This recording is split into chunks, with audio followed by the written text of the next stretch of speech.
전에 제가 말씀드렸던 내용이거든요. 시세를 대략적으로 파악하는 이제 랜드마크를 아파트의 랜드마크를 잡으시고 그다음에 중간 평균가의 아파트를 잡으셔서 거기에 60에서 80% 정도가 신축이라고 생각하시면 되고 구축은 그거에 또 60에서 80% 생각하시면 되시고요.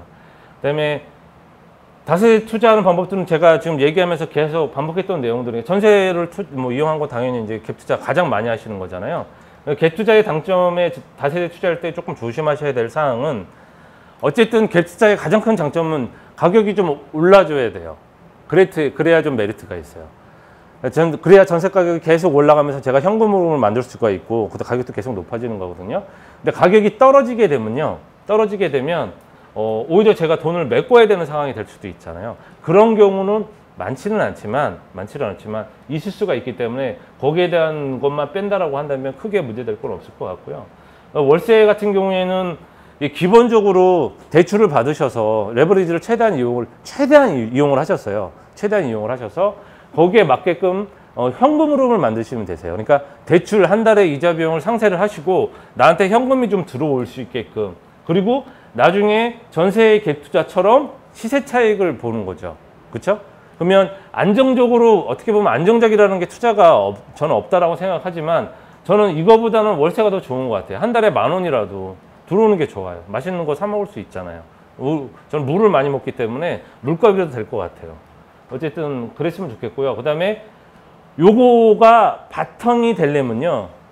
행정계획 좀 전에 보셨던 여러 가지 행정계획들을 내가 수반한 상태에서 투자를 하시게 되면 투자를 하시다 보면 문제가 내가 예상하지 못한 문제가 생길 수 있잖아요. 그러면 버텨야 되는데 행정계획이 있으면 좀 따로 가요.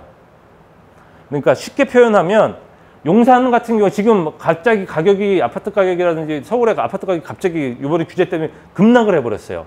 용산은 떨어질까요? 개발 계획이 엄청나게 크잖아요. 안 떨어져요.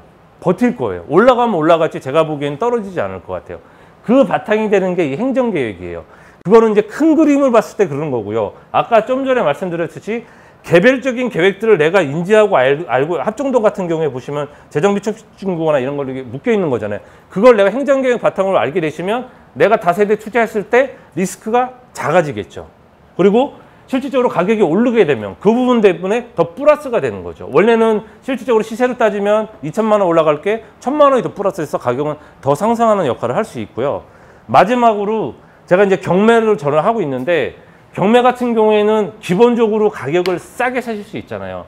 근데 요새는 좀 많이 아닌 것 같아요. 특히 아파트는 제가 보기에 대부분 다 100% 넘어가기 때문에 서울 같은 경우에는 메리트가 없어요. 지방 같은 경우에도 뭐 인천이나 이런 데도 가격이 그 낙찰률이 낮지가 않아요. 사실 어떻게 보면 메리트가 없는데 실질적으로 경매의 가장 큰 장점은 저가로 매입을 한다는 거거든요. 그래도 다세대는 서울 같은 경우에 80% 개발자가 없는 데는 조금 더 빠지고 있어요. 아파트만 가는 시장이기 때문에 경매 시장에서 좀 낮게 받을 수 있거든요. 그러면 여기에다가 가격을 2천만 원 제가 싸게 산다고 하면 이미 2천만 원을 벌고 들어가는 거잖아요. 그러면 전세를 이용하든 월세를 이용하든 이 세 가지를 같이 병행을 하시게 된다라고 한다면 투자가 조금 편안해지실 수 있겠죠. 그렇죠? 투자가 조금 이득이 좀 많아지실 수 있겠죠. 이렇게 잘 회전을 시키셔서 어느 정도 저는 한 5개 정도에서 시세 차익을 보고요. 아까 이제 그 반지하하는 것처럼 아예 안 팔 건 아니고요. 저는 한 5개 정도만 세팅을 해놓고 이제 1년에 한두 개씩 이렇게 팔면서 또 다시 낙찰받고 이렇게 해서 회전을 계속 꾸준히 시키려고 해요. 그래서 이제 현금으로는, 이제 흐름으로는 한 200 정도 만들려고 하고요. 현금으로. 한 달에 들어오는 돈이니까 이자로 상세하고 이제 100에서 200 정도, 원래 한 100 정도 했었는데, 저희 딸이 많이 먹더라고요. 그래서 조금 가격을 좀 높이려고요. 그래서 200 정도로 상세를 하고요. 그 다음에 한두 개 정도 팔면 이제 빌라 제가 경험상 한 2, 3천 정도의 수익을 내기는 어렵지 않아요. 근데 그 이상은 조금 사실 좀 어려워요. 그러니까 매매가 대비해서 한 10% 정도의 수익은 충분히 가능해요. 누구나 다, 기초분들도 다 하실 수 있으세요. 근데 20%, 30% 되면은, 이런 기본적인 입지는 물론 스킬도 조금 많이 있으셔야 돼요. 스킬도. 근데 가능은 해요, 어쨌든. 그래서 저는 그렇게 해서 회전을 시키게 되면 또 2, 3천에도 현금 흐름이 또 생기잖아요. 그렇죠?